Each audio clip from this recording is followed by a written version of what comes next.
செந்தமிழில் திருப்புகழ் பாடி நின்றால் மனம் மிஞ்சிடும் இன்பம் விளையுதையா.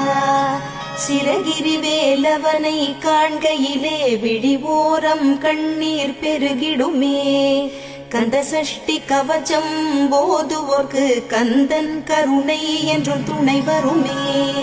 பங்குனி உத்திர நாளினிலே உனை நினைந்தே காவடி சுமந்து வந்தோம். புன்னகை புரியும் ஷண்முகனே உன் சன்னதி தேடி ஓடி வந்தோம். உன் பதம் பணிவது என் தவமே, என் மனதில் நிறைந்திடும் உன்முகமே. ஷண்முக பிரிய குஹ குரு சரவணனே வந்தே இன்னருளை தர வேண்டும்.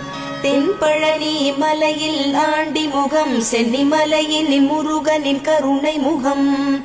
மன ஆறுதல் தந்திடும் ஆறு முகம் தருவாய்.